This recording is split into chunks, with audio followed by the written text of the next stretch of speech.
जो रहता है वो अपने आप को खुद को एडजस्ट करता है बॉडी की ऑक्सीजन डिमांड्स के बेसिस पे, ठीक है। जिससे कि हमारा partial pressure of carbon dioxide और partial pressure of carbon oxygen हमारा कांस्टेंट है, ठीक है। करता कैसे है खुद को एडजस्ट? तो न्यूरल और तेरा केमिकल मैकेनिज्म के थ्रू करता है, ठीक है। न्यूरल मैकेनिज्म और केमिकल मैकेनिज्म को तो थोड़ा सा देख लेते हैं। तो जो न्यूरल मैकेनिज्म रहता है उसके पास दो चीज़ रहती हैं, ठीक है। एक और दो तो ऑटोनोमिक कंट्रोल रहता है और वॉलेंट्री कंट्रोल रहता है। या तो हम खुद से कर सकते हैं, बॉडी खुद करती है, ठीक है। अब जो बॉडी खुद करती है उस पर ज़्यादा एम्फोसाइज करेंगे। तो एक मेडुला में प्रेजेंट रहता है, एक पोन्स में प्रेजेंट रहता है। जो मेडुला वाला होता है वहाँ पे होता है डीआरजी और वीआरजी। जो डीआरजी रहता है उसका नाम होता है डोर्सल रूट गैंग्लियन और वीआरजी होता है वेंट्रल रूट गैंग्लियन, ठीक है। अब देख, इन दोनों के पास न्यूक्लियस रहते हैं। तो जो डीआरजी के पास न्यूक्लियस रहता है उसको बोलते हैं न्यूक्लियस ट्रैक्टस सोलिटियस। और इसके पास वीआरजी के पास दो न्यूक्लियस रहते हैं, तो न्यूक्लियस एम्बिग्यूअस और रेट्रो एम्बिग्यूअस, ठीक है। दो टाइप के न्यूक्लियस हो गए। जो डीआरजी रहता है वो कराता है इंस्पायरेशन, ठीक है। और जो मेरा वीआरजी रहता है वो दोनों टाइप पे कंट्रोल कर सकता है, तो इंस्पायरेशन और एक्सपायरेशन पे, ठीक है। उसके बाद आते हैं केमिकल रेगुलेशन। तो केमिकल रेगुलेटरी मैकेनिज्म देख कहाँ कहाँ पे प्रेजेंट है। एक मेरा पेरीफेरी बाहर प्रेजेंट हो सकता है, ठीक है, जैसे कि मेरा कैरोटिड और मेरा एओर्टिक बॉडी हो गई, ठीक है। उसके बाद कहाँ पे प्रेजेंट हो सकता है? मेरा सेंट्रल में प्रेजेंट हो सकता है, जैसे कि मेडुलरी कीमो रिसेप्टर। मेडुलरी वाला और कहाँ पे प्रेजेंट था? तो यहाँ पे प्रेजेंट था ऑटोनोमिक कंट्रोल में, ठीक है। ये मेडुला में प्रेजेंट रहेगा। और पल्मोनरी मायोकार्डियल कीमो रिसेप्टर कहाँ पे प्रेजेंट हो सकते हैं मेरे? तो पल्मोनरी, कोरोनरी, ब्लड और ब्लड वेसल्स पे, ठीक है। तो कहाँ पे? एक तो मेरे लंग्स में और मेरा जो हार्ट है उनकी ब्लड वेसल्स में प्रेजेंट हो सकते हैं, ठीक है। अब देख, थोड़ा रीडिंग कर लेते हैं। तो न्यूरल रेगुलेशन को देखते हैं। Respiratory centre, several group of neurons are located bilaterally in the medulla and pons, ठीक है। किसकी बात चल रही है? न्यूरल रेगुलेशन की बात चल रही है। वहाँ पे दो टाइप थे ना मेरे, कौन कौन से थे? एक मेडुलरी वाला था और एक पोन्स वाला था,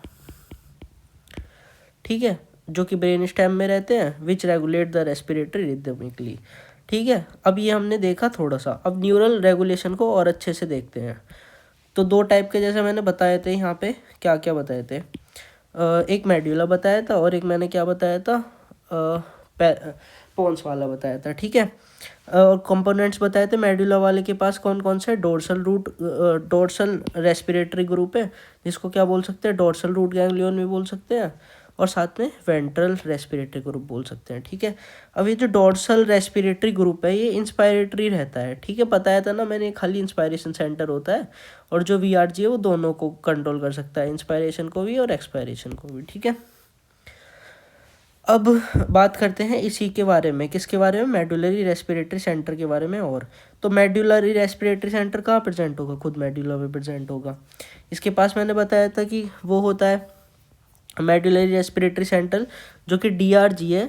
उसके पास कौन सा रहता है हमारा? तो न्यूक्लियस ट्रैक्टस सोलिटियस रहता है, ठीक है। और जो हमारा वेंट्रल रेस्पिरेटरी ग्रुप है वीआरजी, उसके पास कौन सा रहता है हमारा? न्यूक्लियस एम्बिगुअस और न्यूक्लियस रेट्रो एम्बिगुअस, ठीक है। ये अब इनकी पोजीशन भी दिखाऊंगा मैं। खैर, ये ऊपर की प्रेजेंट रहेगा और ये नीचे की तरफ प्रेजेंट रहेगा, ठीक है। उसके बाद मैंने जैसे बताया कि इनका जो फंक्शन है, किसका फंक्शन? टोटल, ठीक है। टोटल फंक्शन क्या होता है? तो control basic rhythm of breathing and active during heavy breathing, ठीक है। एक तो बेसिक रिदम को मेंटेन करना, साथ में एक्टिव होना जब हैवी ब्रीथिंग होगी जब, ठीक है। अब देख, specific dorsal root ganglion group के बारे में और वेंट्रल रेस्पिरेटरी ग्रुप के बारे में देखेंगे। तो जो मेरा डोर्सल रेस्पिरेटरी ग्रुप है वो क्या कराता था? इंस्पायरेशन कराता था। और ये क्या कराता था? एक्सपायरेशन और इंस्पायरेशन दोनों में काम करता है। तो देख, लिख रखा है। तो रिदमिकली इंस्पायरेशन डिस्चार्ज कराता है एक्शन पोटेंशियल के थ्रू, ठीक है। और इनहिबिट कराता है, क्योंकि इसको क्या कराना है? इसका मेन काम है कि भाई मेरे को इंस्पिरेशन कराना है, तो इसलिए मैं इनहिबिट कर दूंगा एक्सपायरेशन को, ठीक है। वेंट्रल रूट ग्रुप की बात क्या होती है कि ये इनएक्टिव रहता है क्वाइट ब्रीथिंग में, कि क्वाइट ब्रीथिंग हो रही है तो मेरा कोई रोल नहीं है, ठीक है। बट एक्टिव हो जाता है जब हैवी ब्रीथिंग की ज़रूरत रहती है। तो इंस्पायरेशन और एक्सपायरेशन दोनों में हेल्प मतलब मैनेज कराता है, ठीक है। अब एपिन्यूरिस्टिक सेंटर और न्यूमोटैक्सिक सेंटर होता नहीं है इसके पास। किसके पास? मेडुलरी ग्रुप के पास। क्यों? क्योंकि वो पोन्स के पास होता है, इस वजह से नहीं है यहाँ पे, ठीक है। अब हैवी ब्रीथिंग में किसका काम आएगा, मैंने बताया था वेंट्रल ग्रुप एक्टिव हो जाता है हैवी ब्रीथिंग के टाइम में। और रेगुलेटरी रोल क्या है कि रिदम ऑफ रेस्पिरेशन को मेंटेन करके रखता है, ठीक है। अब आते हैं अगले वाले पे, तो आते हैं पोंटाइन रेस्पिरेटरी सेंटर। तो एपोन्यूरेस्टिक रहता है और एक कौन सा रहता है, न्यूमोटैक्सिक सेंटर रहता है, ठीक है। कहाँ पे प्रेजेंट होते हैं, तो पोन्स में प्रेजेंट होते हैं, ठीक है। इनके पास कौन से न्यूक्लियस रहते हैं, तो जो एपोन्यूरेस्टिक रहता है वो लोअर पार्ट ऑफ पोन्स में प्रेजेंट रहता है, ठीक है। और जो न्यूमोटैक्सिक रहता है उसके पास न्यूक्लियस रहता है, कौन सा, न्यूक्लियस पैराब्रेकियालिस, ठीक है, जो कि अपर पोन्स में प्रेजेंट है। उसके बाद हम देखेंगे कि ये किस तरह के कंट्रोल करता है, तो मॉड्यूलेट्स रेस्पिरेटरी रिदम एंड पैटर्न, ठीक है। तो रिदम को भी करता है और पैटर्न को भी रेगुलेट करता है। इसके पास डीआरजी होता है, नहीं होता। इसके पास वीआरजी होता है, नहीं होता, ठीक है। उसके बाद ये क्या करता है, देख, stimulates the inspiratory centre to certain inspiration inhibited by, हाँ अच्छा, ये किसकी बात हो रही है, पहली बात ये हो रही है एपन्यूस्टिक सेंटर की बात, ठीक है। तो वो करवाता क्या है, वो करवाता है इंस्पायरेशन को करवाता है और स्ट्रेच रिसेप्टर जो कि मेरे लंग्स में प्रेजेंट है उनको कहता है कि तुम इनिबिट रहो, ठीक है। उसके बाद क्या करता है कि अब आते हैं न्यूमोटैक्सिक सेंटर पे, ठीक है। न्यूमोटैक्सिक सेंटर का काम क्या है कि एक्सपायरेशन को प्रमोट कराना, ठीक है। तो देख क्या करता है, ये करता है मेरा limit inspiration by controlling lung filling, ठीक है। लंग फिलिंग को थोड़ा कम करवाता है, ठीक है, पहली बात इसको कम कराएगा। Control rate and pattern of breathing by shortening inspiration और एक्सपायरेशन, ठीक है। और मेरा इंस्पायरेशन और एक्सपायरेशन दोनों पे ही उसके पैटर्न को मैनेज करेगा ये, ठीक है। इसका रोल क्या रहता है, हैवी ब्रीथिंग में तो कोई रोल नहीं रहता है, किसका, हमारा इधर वाले का, ठीक है, पोन्स वाले का, सेंटर का। साथ में रेगुलेटरी रोल में क्या रहता है कि रेट को भी करता है और साथ में डेप्थ को भी करता है मॉडिफायर, ठीक है। इसके बाद आते हैं हम आगे। अब हम देखेंगे कि लोकेशन कहाँ कहाँ पे प्रेजेंट है हमारे ये दोनों, ठीक है। तो देख लोकेशन, जैसे कि हमें ये पता है कि न्यूमोटैक्सिक सेंटर और एपोन्यूरेस्टिक सेंटर किस में है, पोन्स में प्रेजेंट है, ठीक है। तो देख न्यूमोटैक्सिक सेंटर ऊपर होता है और एपोन्यूरेस्टिक सेंटर यहाँ पे हो गया, ठीक है। उसके बाद हमारा वीआरजी जो कि दोनों को एक्सपायरेशन और इंस्पायरेशन को मैनेज कर सकता है, और डीआरजी जो रहता है वो बेसिकली किसे करवाता है, इंस्पायरेशन करवाने की कोशिश करता है, ठीक है। अब देख यहाँ पे वेगस और ग्लैसोफेरेंजियल नर्व आती है, तो मेरी 9th और 10th आ गई, ठीक है। 9th वाली ये, 10th वाली ये, और साथ में बस रेस्पिरेटरी मोटर पाथवे हो गए यहाँ पे, ठीक है। तो लोकेशन हो गई। अब देखते हैं कि इंस्पायरेशन, जैसे मैंने बताया था, इंस्पायरेशन कराएगा कौन, मेन सेंटर अपना कौन सा है, एपिन्यूरेस्टिक सेंटर, ठीक है। एपिन्यूरेस्टिक सेंटर कौन सी उसका है, पोन्स का है। तो ये क्या करता है, स्टिमुलेशन के लिए कुछ डिस्चार्ज करता है, ठीक है, जो इंस्पायरेटरी सेंटर पे जाएंगे और साथ में एक चीज़ इनिबिट करवाएगा। तो किसको इनिबिट करवाएगा, हमारा एक्सपायरेटरी सेंटर को इनिबिट करवाएगा, ठीक है। तो एक चीज़ को तो इसने स्टिमुलेट कराया इंस्पायरेटरी सेंटर को, और एक्सपायरेटरी सेंटर को इसने इनिबिट करा दिया। उसके बाद क्या होता है, सेंटर ने इंस्पायरेटरी सेंटर को सिग्नल्स भेजे तो वो स्टिमुलेट हो गया। साथ में उसने क्या करा है, डायफ्राम और तेरा इंटरकोस्टल मसल्स को बोला कि भाई तुम भी स्टिमुलेट हो जाओ कि हमें इंस्पायरेशन करवाना है, ठीक है। किसके थ्रू करवाता है ये सारे काम, ये कराता है फ्रेनिक नर्व और मेरा इंटरकोस्टल नर्व के थ्रू, ठीक है। जिसकी वजह से क्या करेंगे, इंस्पायरेशन के टाइम पे क्या होता है, कॉन्ट्रैक्शन ऑफ डायफ्राम और इंटरकोस्टल मसल्स, ठीक है। जिसकी वजह से मेरे थोरेसिक कैविटी का जो है एक्सपेंशन होता है और साथ में उसका वॉल्यूम इंक्रीज हो जाता है और साथ में इंस्पायरेशन हो जाता है, ठीक है। ये तो काम हो गया मेरा एपोन्यूरेस्टिक सेंटर का जो कि पोन्स में था। अब कुछ कीमोरिसेप्टर भी रहते हैं, ठीक है। तो वेगस और ग्लैसोफेरेंजियल नर्व भी ये वाला काम कराते हैं कि इंस्पायरेटरी सेंटर को स्टिमुलेट कराने का, ठीक है। अब आते हैं आगे, एक्सपायरेशन पे आते हैं। तो एक्सपायरेशन में क्या होता है हमारा, जब मेरे लंग एक्सपेंड करते हैं स्ट्रेच रिसेप्टर स्टिमुलेट हो जाते हैं, ठीक है। तो स्ट्रेच रिसेप्टर जो काम करते हैं वो क्या करते हैं, इनिबिटरी सिग्नल भेजते हैं। किसको इनिबिटरी सिग्नल भेजेंगे, तो मेरा एपोन्यूरेस्टिक सेंटर को वो करवाएंगे, वो इनिबिट करवाएंगे, ठीक है। तो इनिबिटरी सिग्नल भेजे एपोन्यूरेस्टिक सेंटर को, जिससे कि ये काम करना बंद कर दिया। साथ साथ में न्यूमोटैक्सिक जो सेंटर है, ठीक है, वो डिस्चार्ज करेगा इनिबिटरी इम्पल्स टू एपोन्यूरेस्टिक सेंटर पे और स्टिमुलेट करा देगा मेरा एक्सपायरेटरी सेंटर को। ठीक है, तो क्या हुआ, एक तो मेरे दो चीज़ आई इसमें हमारा, एक तो मेरे आए स्ट्रेच रिसेप्टर, ठीक है, स्ट्रेच रिसेप्टर्स, साथ में एक आया मेरा न्यूमोटैक्सिक सेंटर। दोनों ने ही क्या करवाया, इनिबिट कराया एपोन्यूरेस्टिक सेंटर को। और जो मेरा न्यूमोटैक्सिक सेंटर है ना, इसने क्या कराया, स्टिमुलेट कराया मेरा एक्सपिरेटरी सेंटर को बस, जिसकी वजह से अब एक्सपिरेशन होने लगेगा। और एट द टाइम जब एक्सपायरेशन होता है तो स्ट्रेच रिसेप्टर फिर से इनिबिट नहीं करते इम्पल्स को, ठीक है, जिसकी वजह से एपोन्यूरिस्टिक सेंटर फिर से एक्टिवेट हो जाएगा और इंस्पायरेशन फिर से होने लग जाएगा। तो अब हम बात करते हैं, अगर हम काट दें रेस्पिरेटरी सेंटर्स को कहीं कहीं से, ठीक है, तो मान ले मैंने पूरा ही ब्रेन स्टेम को हटा दिया, ठीक है, तो देख कहाँ कहाँ से हम कर सकते हैं।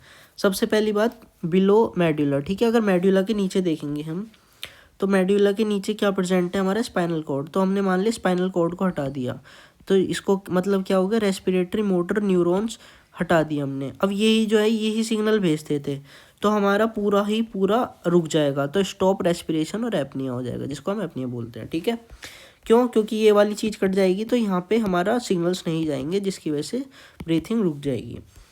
उसके बाद आते हैं, अगर मैंने पॉन्स के ऊपर काटा, अब देख पॉन्स के ऊपर सेरिबेलम प्रेजेंट रहता है, यहाँ पे काटा हमने, ठीक है, तो मतलब पूरा जो है अभी पूरा स्ट्रक्चर इंटैक्ट है ना, यहाँ से यहाँ तक हमारा स्ट्रक्चर इंटैक्ट है, तो जिसकी वजह से क्या होगा, हमारी ब्रीथिंग को फर्क नहीं पड़ेगा, जिसको हम बोलते हैं यूपनिया, ठीक है, EUPNEA, ठीक है, या फिर जिसको बोल सकते हैं सेरिब्रेशन। क्यों, क्योंकि सेरिबेलम को उड़ाया हमने।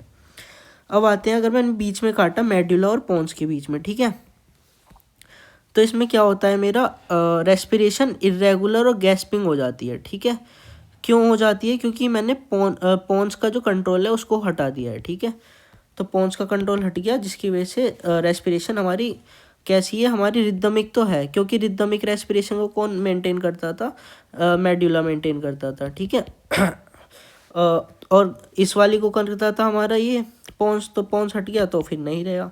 और अगर मैंने वेगल नर्व को काट दिया तो मेरी रेस्पिरेशन कैसी हो जाएगी, डीप और स्लो हो जाएगी। 3 टाइप के होते हैं, जैसे मैंने पहले बताया था, पेरीफेरल कीमोरिसेप्टर होता है, मेडुलरी की कीमोरिसेप्टर होता है और पल्मोनरी कीमोरिसेप्टर होता है। ठीक है, पेरीफेरी मतलब बाहर प्रेजेंट रहेंगे, बाहर कहाँ पे, एक तो मेरा एओर्टिक और एक मेरा कैरोटिड बॉडीज की फॉर्म में प्रेजेंट रहते हैं। ठीक है, सेंट्रल में होता है मेडुला, ठीक है, तो मेडुला कीमोरिसेप्टर हो गया। साथ में मेरा लंग और मेरा हार्ट का जो कीमोरिसेप्टर है उसको बोल दिया pulmonary myocardial chemoreceptor.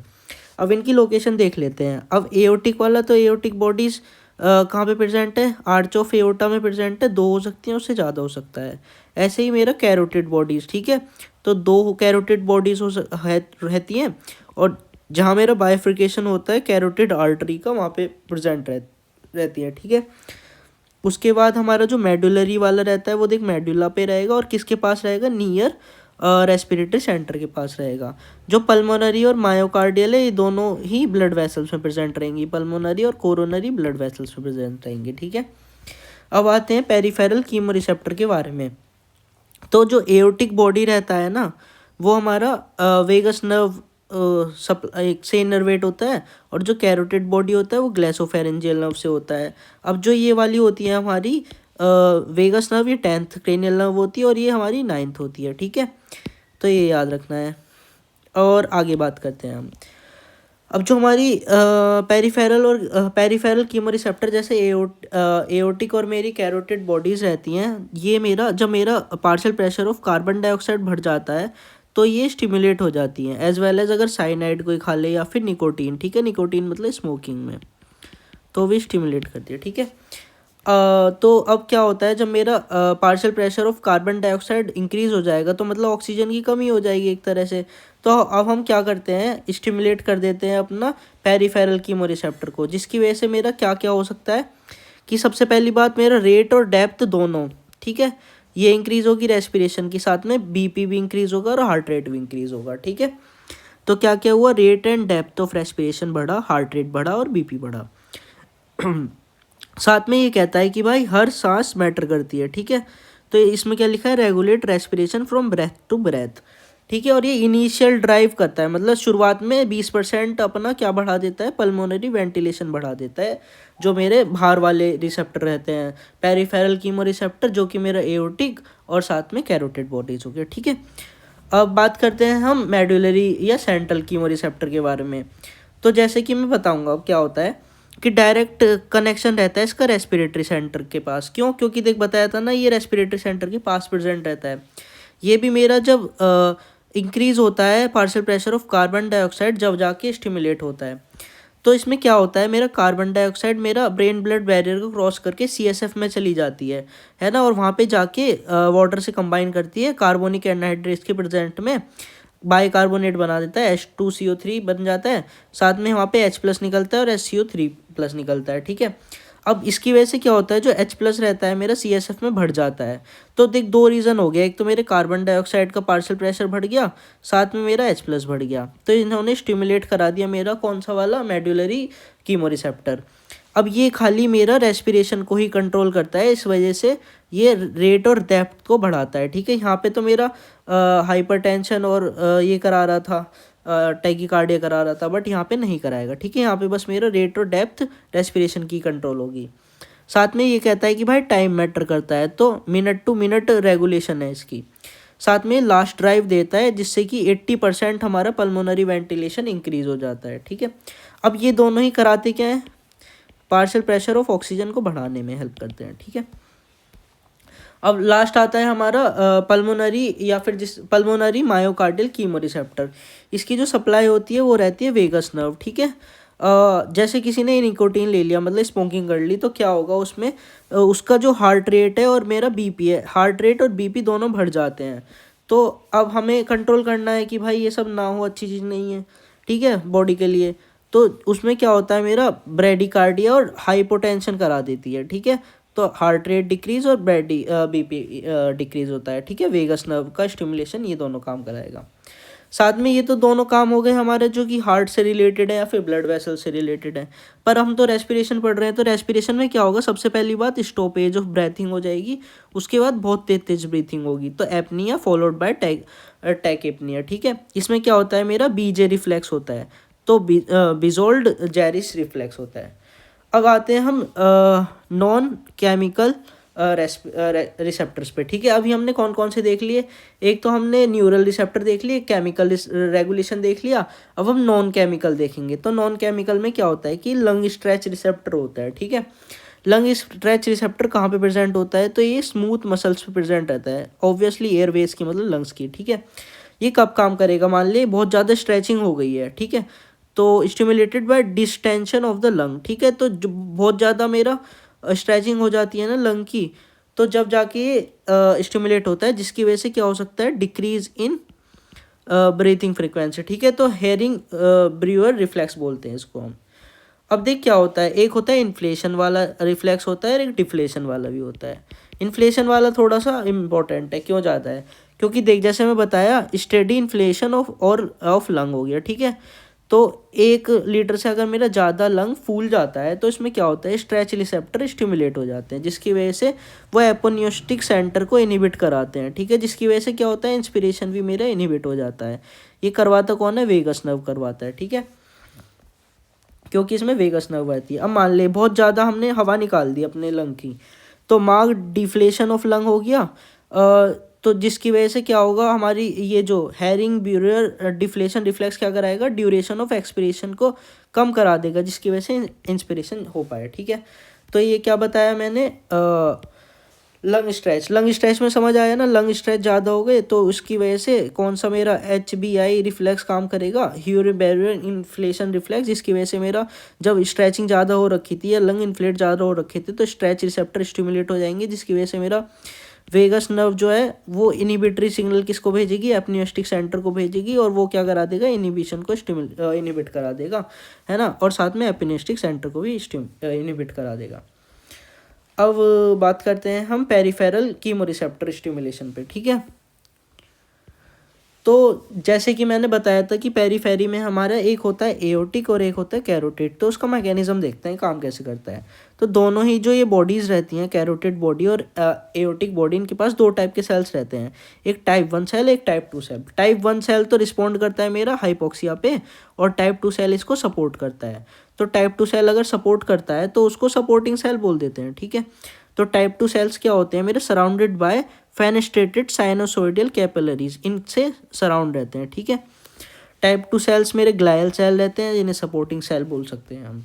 Type 1 sales hypoxia पे रिस्पॉन्ड करते हैं। कैसे रिस्पॉन्ड करते हैं, मान लिया ऑक्सीजन की कमी हो गई, ठीक है, हाइपोक्सिया में ऑक्सीजन की कमी होती है, जिसकी वजह से जो मेरे पोटेशियम चैनल है वो बंद हो गए। तो उन्होंने क्या करा, जो इफ्लक्स हो रहा था मेरा पोटेशियम का वो नहीं हुआ, साथ में कैल्शियम का इन्फ्लक्स और करा लिया। अब कैल्शियम का इन्फ्लक्स और पोटेशियम का इफ्लक्स रोक दिया, ठीक है, जिसकी वजह से क्या हुआ, मेरा डिपोलराइजेशन होने लगा, न्यू रिसेप्टर बाहर निकले और स्टिमुलेट करे उन्होंने एफरेंट नर्व एंडिंग को, जिसकी वजह से मेडुलर रेस्पिरेटरी सेंटर को पता पड़ गया कि बॉडी में हाइपोक्सिया हो गया है। हाइपोक्सिया हो गया है तो वो वेंटिलेशन को बढ़ा देगा, ठीक है, कि बहुत ज़्यादा सांस लो। साथ में जो ये स्टिमुलेट होता है मेरा पेरिफेरल कीमो रिसेप्टर, जैसे मैंने बताया था, किस किस से हो रहा था, हाइपोक्सिया से तो हो रहा था, साथ में है ना एस्फेक्सिया से हो जाएगा, increase in plasma potassium level की वजह से भी होगा, और वेस्कुलर स्टेट्स और ड्रग्स की वजह से भी होता है, ठीक है।